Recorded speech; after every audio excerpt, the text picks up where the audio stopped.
Pastor Yemi Adio. Please put your hands together for Pastor Yemi. Yeah, thanks, Prof, and thanks, everyone. I know it's been a long afternoon, but I'm going to be very, very brief, but at the same time, explain what you need. So, I'm going to be talking about cybersecurity, GRC, and some people call it third-party risk. Some people call it vendor risk assessment. They are all the same. So, cybersecurity is, I'm sorry. Oh, no. Sorry, I can't, I put too much information on my slide that I can't share it. I'm sorry. So, cybersecurity is defined as a way to protect, and that's how I'm going to sum it up. It refers to the practices and technology to protect digital information. And that's the word I wanted to use. Anything that is digital is what we call cybersecurity. So, there's a lot of misconception about cybersecurity, and it's everything you do every day. Once you get out of that pen and paper and you get on that laptop and you are connecting to the world, it might be on app, it might be on the web, that digital, it's we call cyber. Then the security is how we are protecting it. So if you have ever used a password on your phone, password on your bank, your school, whichever one that you have used, that is what we call cybersecurity. So cybersecurity is how are we protecting those information? That is how cybersecurity has been for years. I remember about 10 years ago, I saw a course on YouTube called ethical hacking. I was just looking at it like, what's the meaning of this? Now that everybody works remotely, the physical shops, they are closing. Everybody is operating on the internet. That is now that the visibility is now much for everybody. It's not that it's a new thing. It has been there forever, but because we don't do much on the cyberspace, but now it's the cyber world. So there are different parts in cybersecurity. Everything about cybersecurity is how are we protecting it? There are some people that does the real protection. For example, look at your password. There's something we call threats. Anything that tends to harm you, not physically, harm those information that we have. Think about it. Maybe Wells Fargo, someone hack into their system. Think about how many people's confidential information will be exposed. Your name, your date of birth, your social security, a lot of information. So they have to protect, because there are some people, all what they are doing for living is to hack. That's how they make their money. They will hack. There might be a ransomware. They hack and they hack you for money. Every time you log into your computer or your email, look at your spam. What do you think they're trying to do? I saw one I came yesterday, right?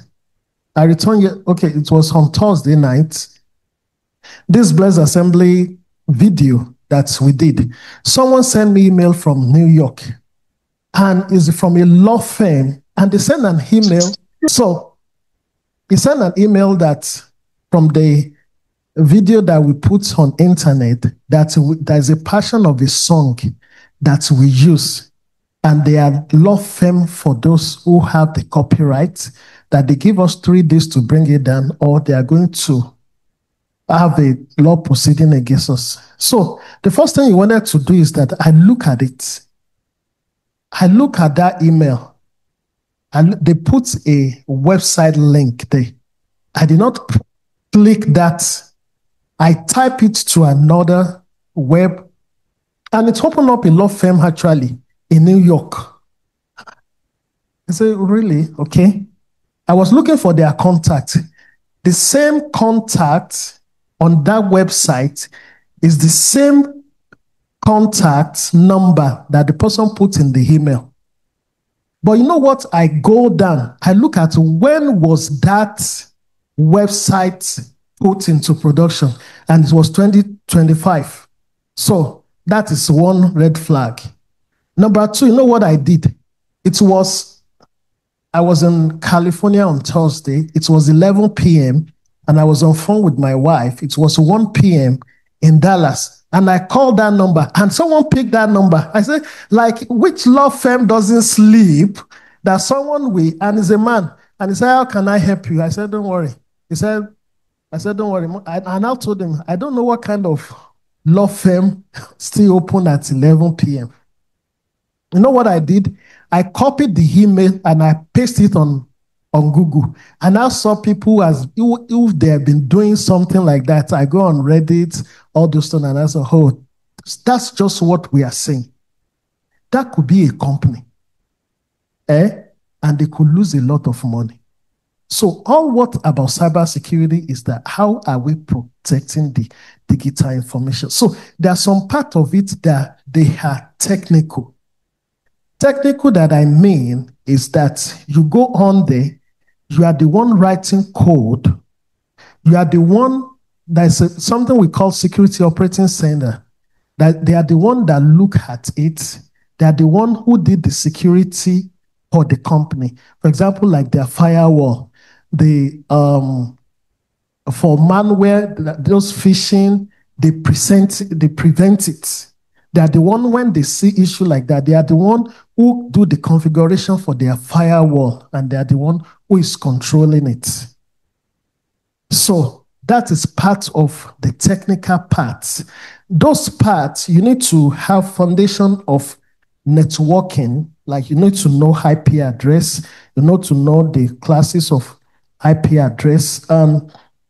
They call it cyber threats, like all the malware, phishing. Those are the one who set up the password configuration. They do it, the email one, the network security. They are the one that does that one. The data protection, how we protect our data. That is, we see when they are saying SOC, security operating center. So we have red team and blue team. So we have those who defend. We have offensive and defensive. Because I did a course when I was doing my master's in cybersecurity. It's called ethical hacking. So you can hack into people's, but you have to tell them. There's something we also call penetration testing. Those are careers that you can make a lot of money. But like I said, they are technical. You need to understand and go through the classes to understand network, to understand security. So for example, a penetration tester will try to penetrate the security of the company. You are able to penetrate successfully, the company are going to pay you because it means that their security is loose. But you must be an ethical one, not just because of the people who wants to just do that. So, and we have a vulnerability management as well. Those who scan all the system on the computer, maybe there is a weak password, maybe there is some open ports that they have not been using, maybe the patches has been outdated. And they use different tools, Nexus, that they use. Some people, that's their job, and they are making money out of it. Now, the other part of it is what we call GRC. We call it governance, risk, and compliance. So governance is the part of the responsibility of the management, how they set up the system and style that they wanted to use in performing their jobs. All those ones, they are not technical. Compliance means that, so for every organization that is doing business, there are different rules that you have to conform to. There are some by the government. There are some is just association, just like association of nursing, association of this, depending on the kind of business that you are doing. There's something called IPA. For example, healthcare, what they say, we have privacy rule and security rule. There's some information, even my wife, if I don't want them to tell my wife my personal information, they cannot. So those fall under privacy rule. Now we have security rule. All the segmentation that they do, your EHR, employee something else information.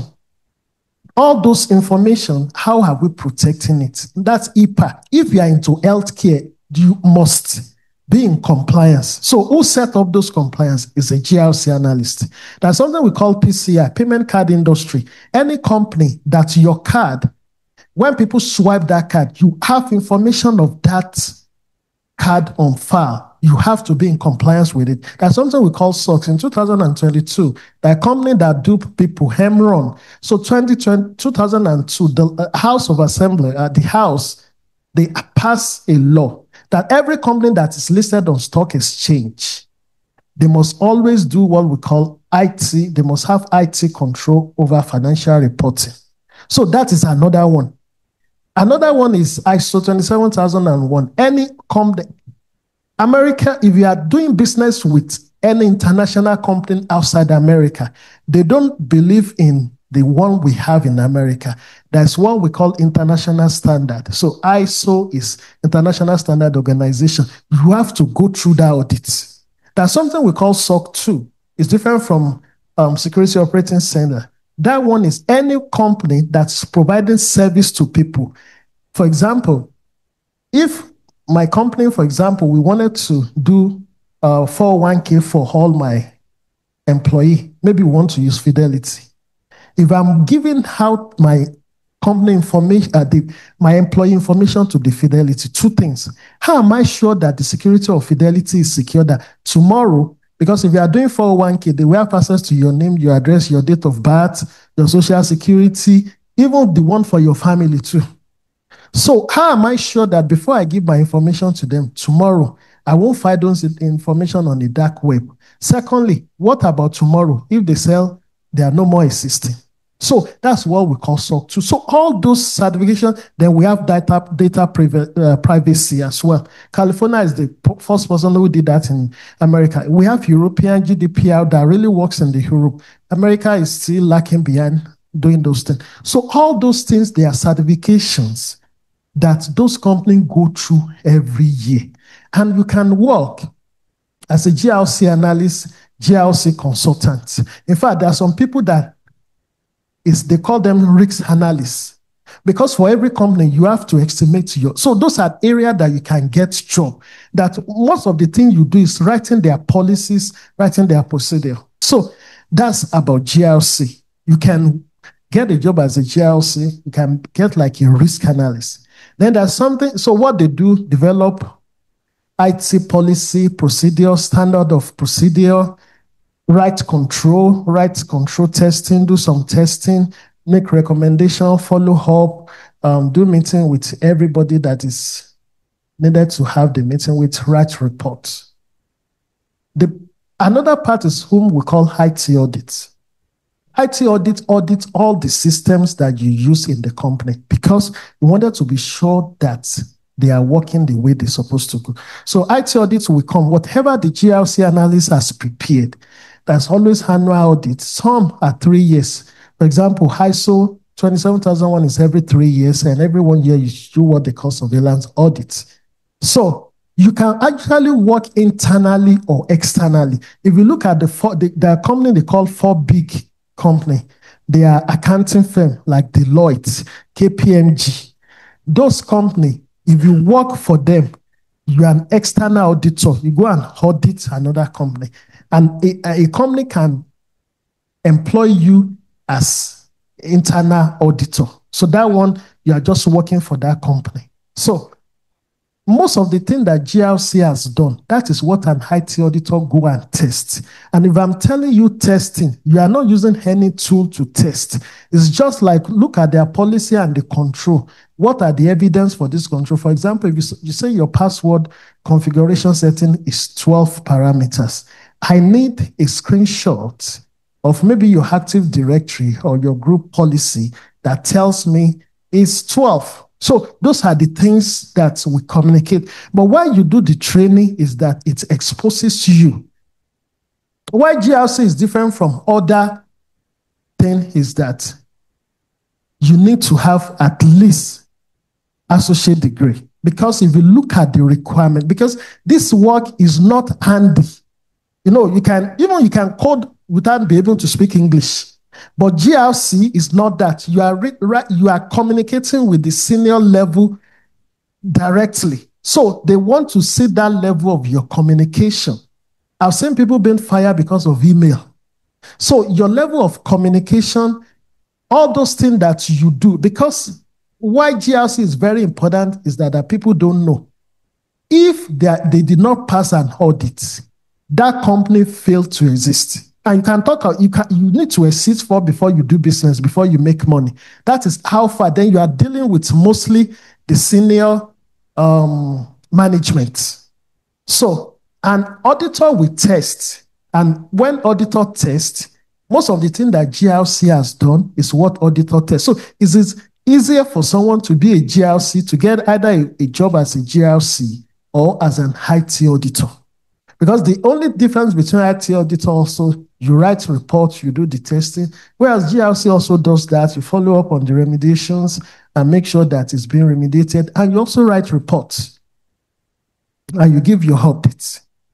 The third part is what we call vendor risk or third-party risk assessor. So for every company, they do business with a third party. So now what they do is that vendor risk, they have to assess those they are doing business with. That number one, before we do business with 8 people, what risk are we exposing ourselves to? How secure is that company? So a company, we set up their risk appetite. This is how much risk we wanted to take. And also, there's a way they do risk rating. And they will say, and they do tiering system. That's what they call, maybe all the information we are giving to these people is a lot. Maybe we put them to tier 1. Maybe average is this second company, we put them in tier 2. Maybe this company is just a few information, we put them into tier 3. Tier 3, we may not even do anything, we just exchange the information with us. So you are going to be working with the business unit. Because there are some times that we see the risk, man, this risk, you are not recommending it. But the business department will still tell you, this is the person we wanted to move on with. And you may give them time, okay, write it. And you may give them time, maybe within 3 months, what they don't have, we will have it. So you as a third-party risk assessor or vendor risk assessor, you have to, there's a lot of information you are going to be revealing. For example, you can ask for their SOC 2 report, their penetration testing report. You see how this thing goes hand in hand.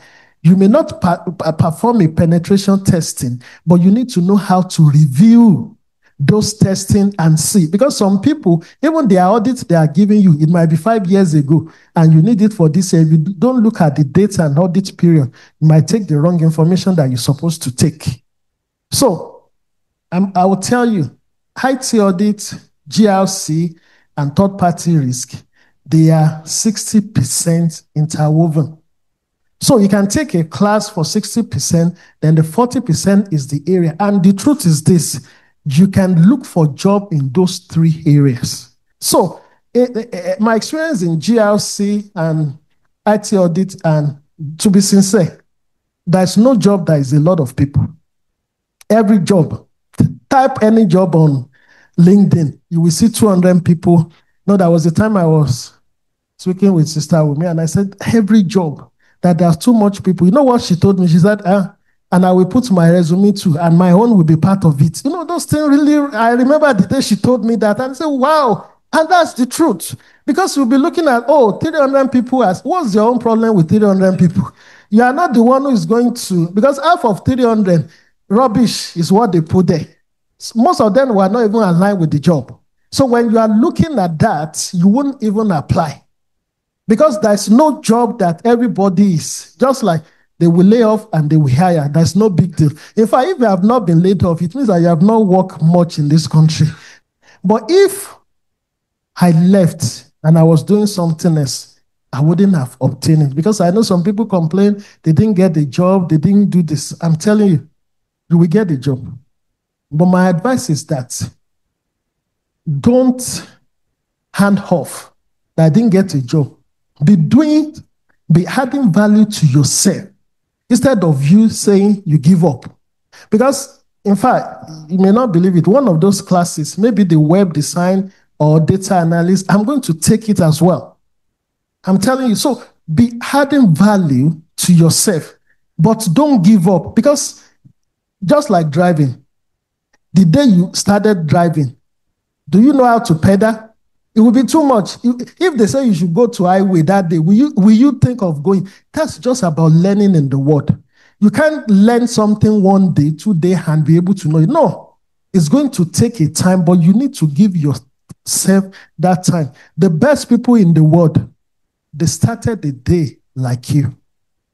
The difference between someone who made it and someone doesn't make it is that someone gave up too early and someone didn't give up. That, you know what, whatever it takes. So I just want to encourage you, because a lot of people will say, I've looked for a job, I haven't gotten a job. You have not looked enough. Because there is a job there. And the good part is this career. Once you step your feet in, forget it. You can move around, you can go to anywhere. And I always advise people, forget about doing masters or whatever now. When you get a job, your job will pay for your masters. Acquire skills and knowledge now.